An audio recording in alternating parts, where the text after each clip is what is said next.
After paying rent, bills, school debts and all, if you can afford a piece of Bauhaus furniture today, well, good luck.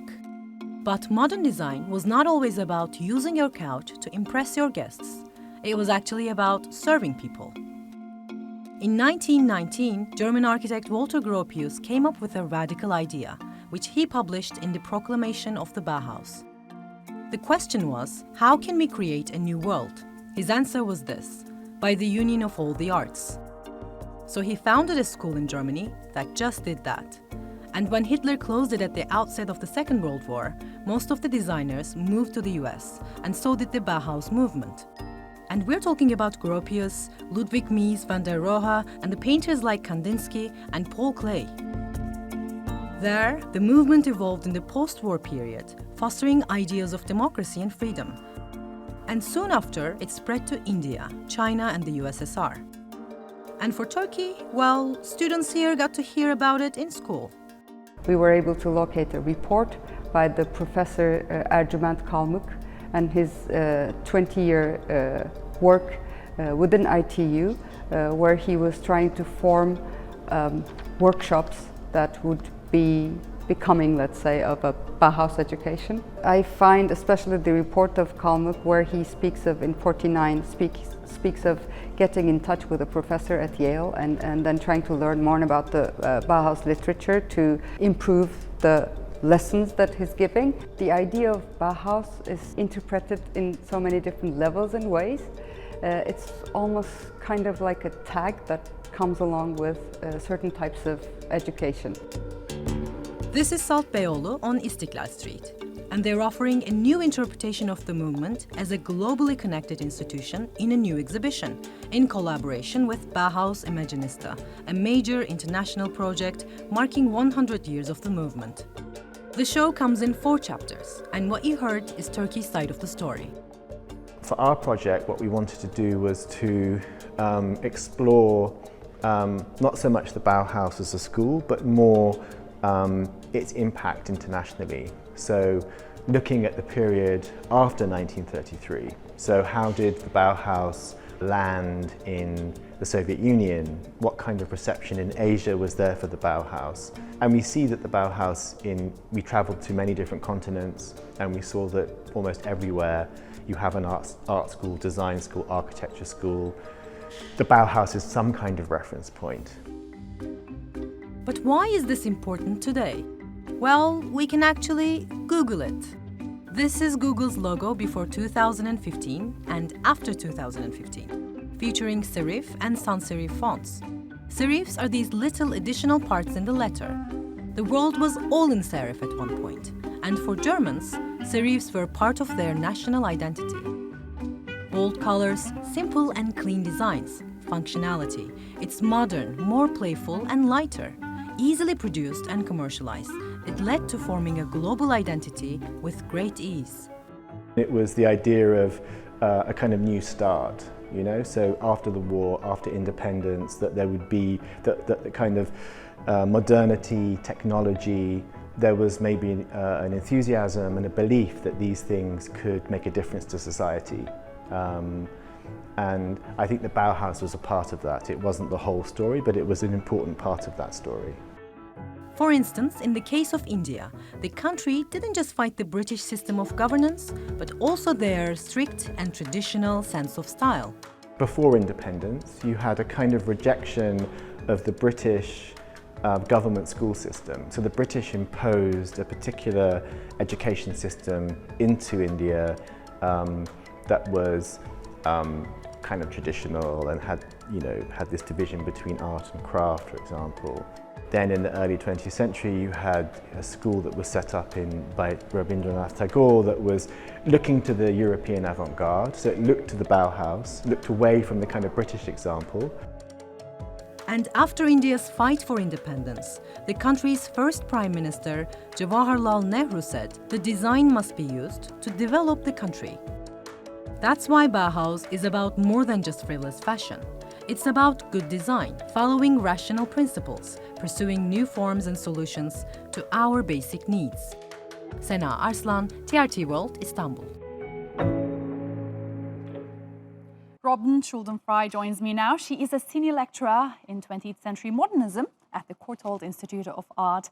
Good to have you on our show today. Thank you so much. So, speaking of Bauhaus, obviously, it really informs the look and feel of our contemporary societies from everything that we see in a shopping mall, for example, or buildings. And obviously, you're the expert. It's not for me to tell this all, but what I want to find out is Bauhaus's influence on arts and contemporary art today. Would you say that it was as influential when it comes to arts?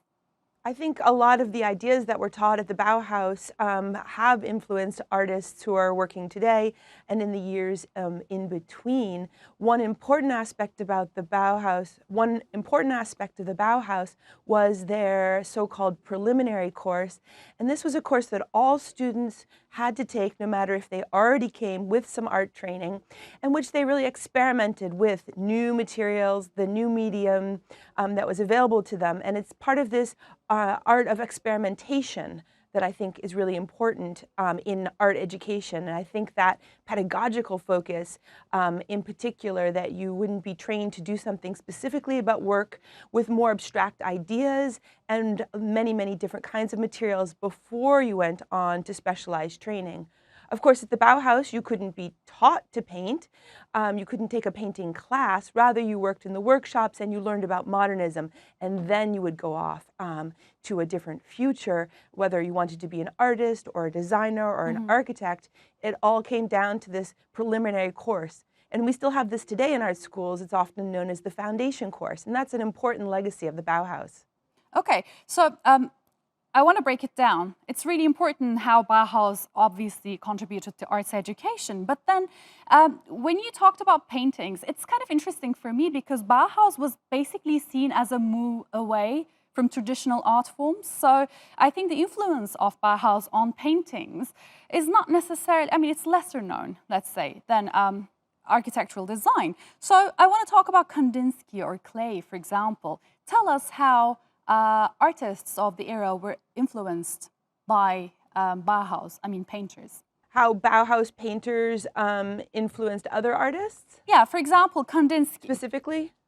Yeah, Kandinsky. I think there was a shift from, in Kandinsky, for example, there was a shift from expressionism to more geometric forms that resembled machines, I'd say. But can you please talk us through how we see the Bauhaus influence in Kandinsky and Klee? This is an interesting question. To what extent the Bauhaus itself influenced the artists that were also living and teaching there? I think the collaborative spirit and the environment was very important to them, and interacting with students. In terms of their actual art, I think that Klee and Kandinsky each had their own mature style. They were each one of the oldest so-called masters at the Bauhaus, and came very much as established artists in the period, had many important shows in Berlin and in Dessau during the period, and certainly would have influenced their students. But at the same time, their students would have been urged to go out into the world and do their own work, their own art. So I think, again, the idea, the way in which they taught, not to create mini masters as you might have done during the Renaissance, or working in large studios such as Titian, the Bauhaus was really teaching you to think in a modern way, to experience modern life, and that would be reflected in your work.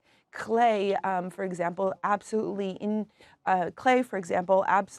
was reading many important works at the time, and so his work with, say, the famous cultural critic Walter Benjamin becomes important in his painting. And so I think it's really this modern outlook of interacting with the world at large that we can see in Klee's paintings, but also at the same time his own style developing during these years. Okay, so paintings aside, coming back to your point on education, I think it's interesting that interdisciplinary is the buzzword when it comes to contemporary art practices today. But I think a lot of people put forward that word, the concept, comes from Bauhaus, really, because Gropius believed in the unity of all arts and how they should be in constant dialogue with each other. Would you say that it's too much to say that the interdisciplinariness of contemporary art today derives from Bauhaus philosophy? I think it would be once removed, but I think the system of education allowed for interdisciplinary collaboration, certainly in the years of the Bauhaus and in the teaching that followed in 20th century art and up to today, where technology becomes very important for art installation pieces today. At the Bauhaus, certainly the incredible avant-garde theater of Oskar Schlemmer, or the metal that was coming out of the metal workshops, very much influenced other aspects of the school. Even the weaving workshop, working with new materials such as cellulose into the weaving itself. So how can we use all of the modern world and bring it into our artworks, into our objects that we're designing, bring it into theater and the other arts? I think that total work of art, or that idea that you can bring together the arts and that creativity, that spirit of experimentation, that spirit of creativity is very much alive in the years of the Bauhaus, and I think it's an important aspect of their legacy. Okay, well, unfortunately, we'll have to leave it here, but thank you so much for coming on our show today and the great analysis. Thank you.